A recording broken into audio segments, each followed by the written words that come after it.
I have a certain relationship with conflict, and it is a relationship of commitment. The balcony, a place I learned about conflict. New Year's Eve, Panama. I'm holding my wife's hand as we're walking through the lively streets. We're looking forward to the evening's fireworks display. As we're walking, I find this elevated spot where the view of the fireworks would be clear. We join in the countdown as we look forward to the show. And then it begins. Just as the first fireworks explode, my heart is racing. Not the excitement kind, but a panic, and I break into a sweat. I act calm in my armor as a newly married man. I feel shaky in that armor. I'm in a familiar place. I've been here before during fireworks. The feeling is not new and still unsettling. I could run and hide, or I could just bury this as my norm with fireworks. This time is different. I'm not rushing, and I have the safety to explore this space with my wife's support. I reflect, why does something as amazing as fireworks make me act like this? There was a conflict in me, and I'd ignored it. Over the next few hours, I go to a place of pausing and looking at my experience as a detached observer. Working as a conflict negotiator with this pause is what I've taught to others, and now I too felt I needed to step up, overlooking my own experience of the fireworks as one would from a balcony, looking down, trying to notice what it provoked. What is it? What's the gift here? The balcony. A common metaphor is a place I pause, observe in a detached way, and get curious. The balcony is my sacred space. These fireworks were really about something else. I was a young boy of 7 in the small Persian Gulf country of Kuwait when the sounds of gunfire and explosions rattled my childhood.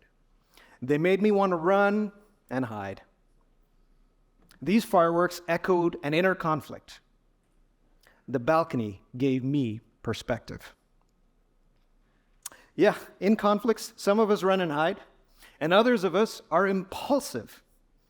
We believe our impulsive anger will force our way.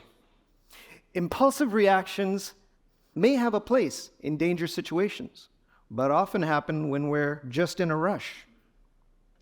Not taking the time to go to the balcony often leads to hurt, escalation, and even violence.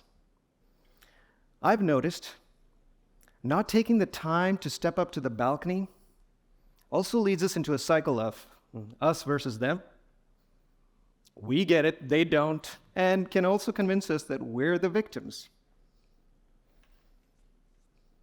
Even in the face of an upsetting email, the save draft or schedule send buttons serve as a digital balcony, a valuable pause to consider other possibility. Okay, going to the balcony is not easy. It takes grit, and I'm sometimes doubtful.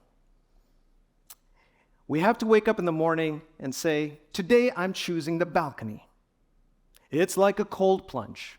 It's going to take courage and commitment.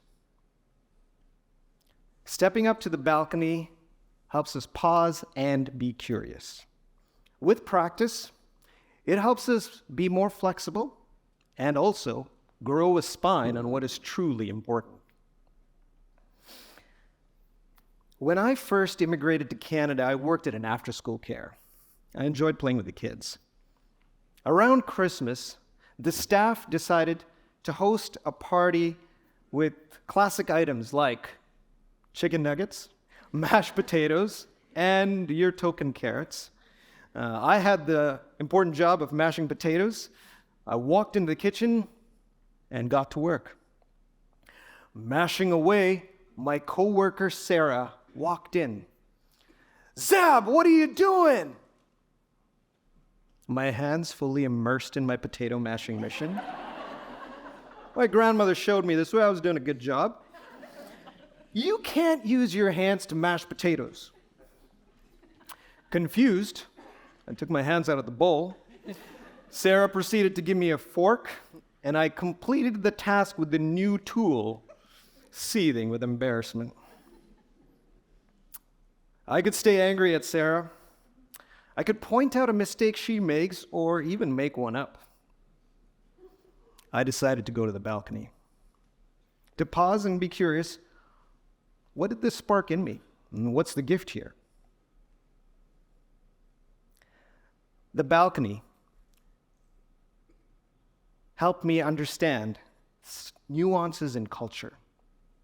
It takes commitment, it takes vulnerability, and it takes bravery.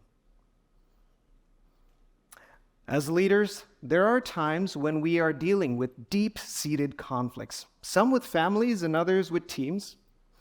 As a leader, there are times when it's up to me to either calm things down and bring the group towards common ground.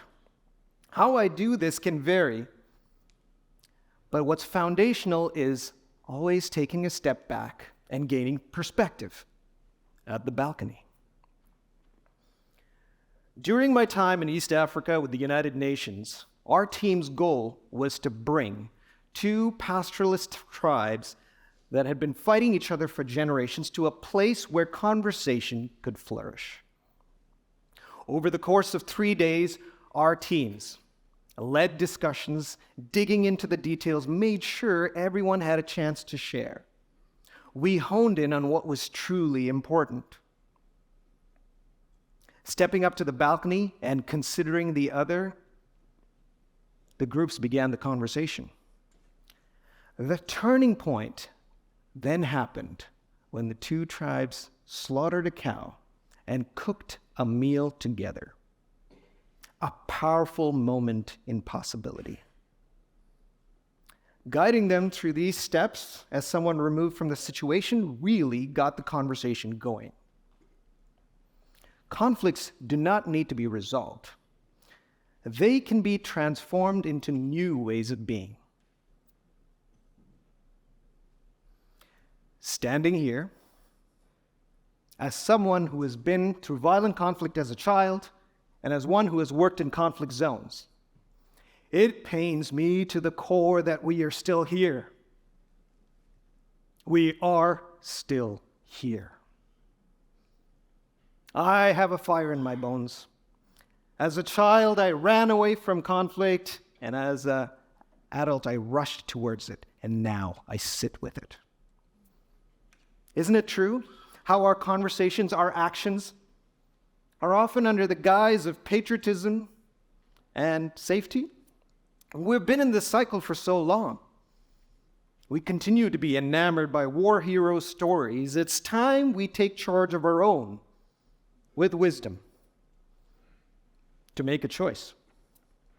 Yes, our relationship with conflict can be complex, and stepping up to the balcony is a small step that leans into wisdom. Our world needs us, you and I, to step up to the balcony every day in our homes, our communities, and our way of being. Make no mistake, stepping up to the balcony is not for the faint or the weak. It is an ever-present muscle that needs to be exercised to strength. And in doing so, we have the possibility to dissolve our us's and them's. The balcony is a sacred space to pause and be curious. It helps me find the rightness in your wrongness, and it also helps me find the wrongness in my rightness. As you step up to the balcony, may you be committed to dignity, to wisdom, and to the good in conflict. Thank you.